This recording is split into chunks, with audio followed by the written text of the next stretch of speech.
The photograph fell out of the folder and landed face up on the conference room table, and Nora Whitfield's hands went completely still.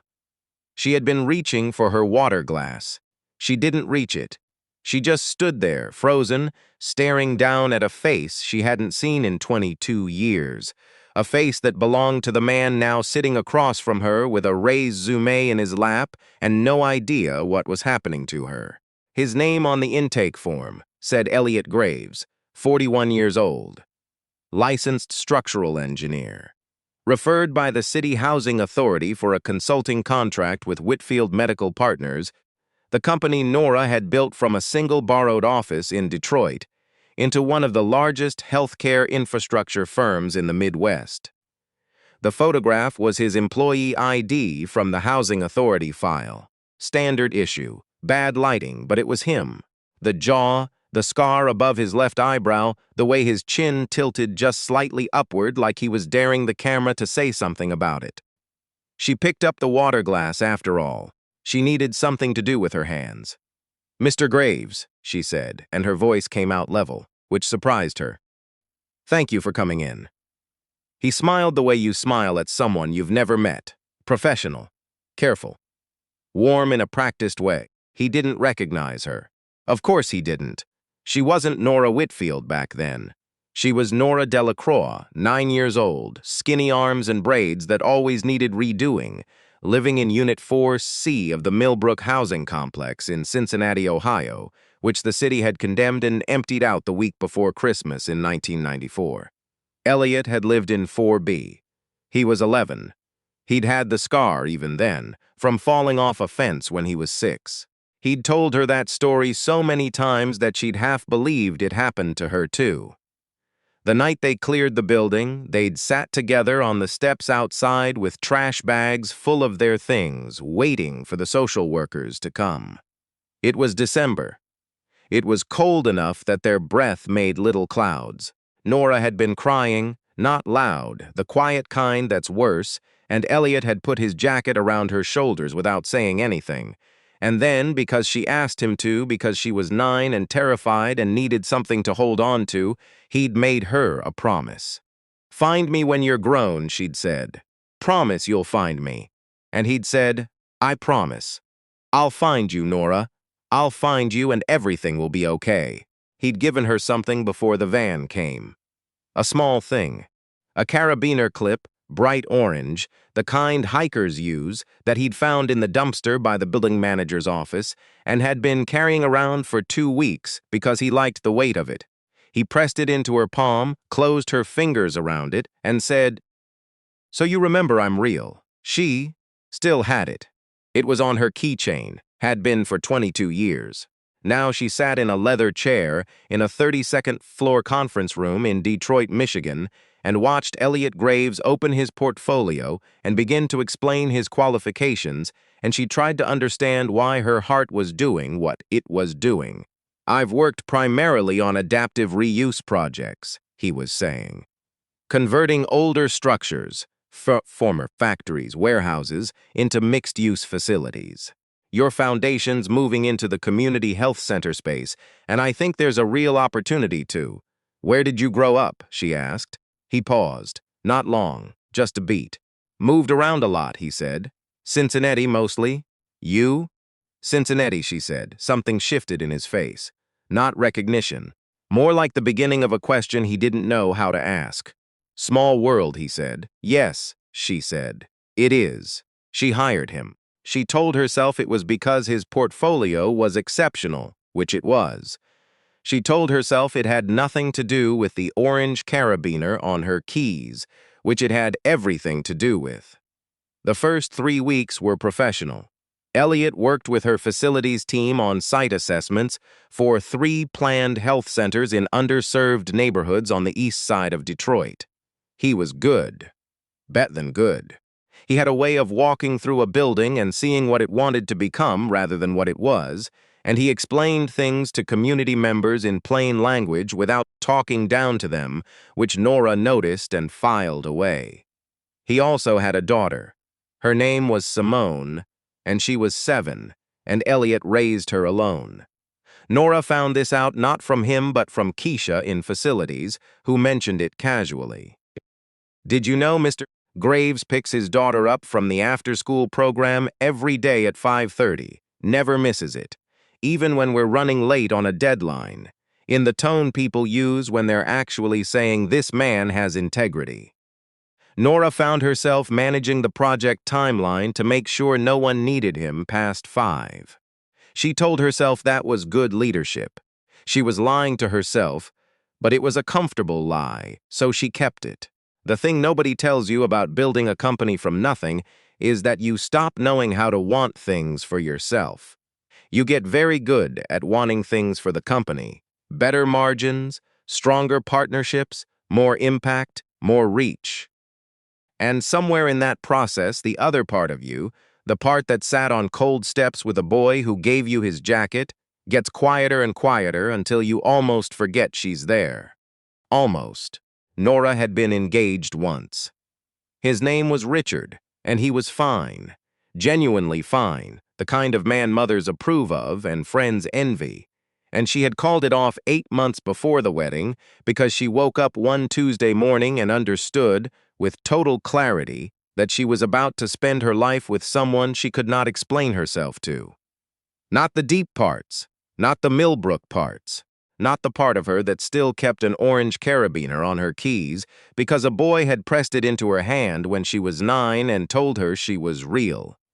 Richard had not understood the carabiner. He'd asked about it once, laughing a little. "What is that thing?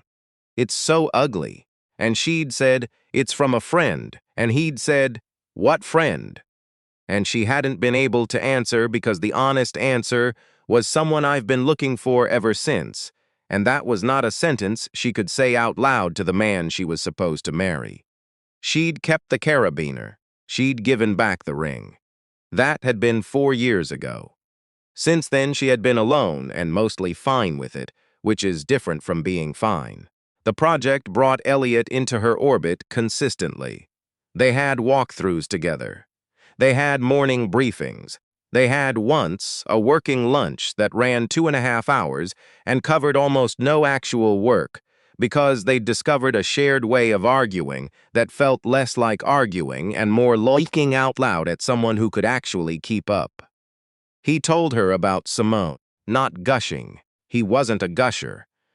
But the way you talk about someone who is the reasons everything else makes sense. Simone had decided she wanted to be an architect because her dad was an engineer and she wanted to build the pretty parts. Simone had an opinion about every meal Elliot made and was always wrong but very confident about it. Simone had lost her mother when she was 2, to an illness that came fast and left no room to prepare, and Elliot had spent the years since being 2 parents at once, not because it was heroic, but because there was no other option, and Simone needed breakfast. Nora listened to all of it. She told herself she was being a good employer. She was doing that thing again, lying comfortably. The carabiner came up in the 5th week. They were in the parking garage after a late meeting, later than 5:30, which meant Simone had been at Elliot's sister's house, which Nora felt quietly guilty about, and Nora was digging in her bag for her keys. She found them, pulled them out, and the orange carabiner swung under the fluorescent light. Elliot went still. Not all the way. Not the way Nora had gone still in the conference room 5 weeks ago. But his eyes went to that carabiner and something happened in them. Something that moved through his face like weather. "Where did you get that?" he said. His voice was careful, like he was holding something fragile. "Old friend," she said, the same answer she'd given Richard, except this time her hands were shaking. "What kind of old friend?" he said. It wasn't quite a question. Nora looked at him. This man with the scar above his eyebrow, and the daughter who wanted to build the pretty parts and the way of walking into a broken building and seeing what it could become. She had been carrying his jacket in her memory for 22 years. She had been carrying his promise every single day on a key ring. She had made every decision in her adult life with some quiet corner of herself, still sitting on those steps, still waiting for the van, still holding an orange piece of metal in her fist like a prayer. She didn't say any of that. She said, "It was a boy I knew when I was 9. We lived in the same building in Cincinnati. The city condemned it, and we both got relocated, and I never found him again." Elliot didn't move. "His name," she said, "was Elliot. The parking garage was very quiet. He gave me this the night we left. He said it was so I'd remember he was real." She turned the carabiner over in her fingers. "I've had it for 22 years. I looked for him for a long time. Then I stopped looking, but I never—" She stopped, took a breath. "I never threw it away." She heard him exhale, long and slow, like he'd been holding it for a while. "Nora Delacroix," he said. It wasn't a question. Her name in his voice, her real name, the name she'd been born with and set aside when she married the company, hit her somewhere behind her sternum in a way she had no prepared response for. "You changed your name," he said. "I got married." Briefly, she almost laughed. "Didn't. I kept his name because Whitfield worked better for the business than Delacroix, and because by then I'd—" She stopped again. "By then you'd given up," he said. Quietly, not accusing, just finishing the sentence. Yes, he took 3 steps toward her, not dramatic. Just closed the distance between them the way you close the distance when something has been too far away for too long. "I looked for you," he said, "for years. I couldn't find you. Your last name changed, you moved, and He rubbed the back of his neck, the old gesture, the one she remembered. "I thought maybe you didn't want to be found. I always wanted to be found," she said. "I just stopped believing I would be." He reached out and touched the carabiner, lightly, with 2 fingers, not taking it, just acknowledging it, that it existed, that she'd kept it. "I told you I'd find you," he said. "You did," she said. "You just went through the housing authority." He laughed, real and sudden, and not prepared. And she laughed too, and it was a little shaky for both of them, and that was fine, because some things are supposed to be shaky. They stood there in the parking garage for another moment, and Nora Whitfield, who had built a company with her bare hands and made hard decisions her whole adult life and kept a beat-up orange carabiner on her keys, because she wasn't ready to stop believing in a promise a boy made on cold steps in 1994. Nora let herself have the thing she'd been holding at arm's length for 5 weeks. "Do you want to have dinner?" she said. "Not a work lunch. Dinner. With Simone, if you want. Or not, whatever you're comfortable with." He looked at her for a moment, like he was making sure this was real. "Yeah," he said. "I want that." "Okay," she said. "Okay," he said. They walked out of the parking garage into the night air, and the city was loud around them, and Nora's keys were in her hand with the orange carabiner catching the streetlight. And she thought about a boy who gave a 9-year-old girl something to hold on to and then, 22 years later, through a housing authority referral and a photograph and a folder dropped on a conference room table, managed to keep his word. There's something worth sitting with in that. The way some promises don't expire, they just wait. The way we carry things, worn metal, old names, the memory of someone's jacket on our shoulders, not because we're stuck, but because some part of us knows, quietly and stubbornly, that the story isn't over yet. Elliot had walked into a broken building and seen what it could become. Turns out he'd been doing that his whole life.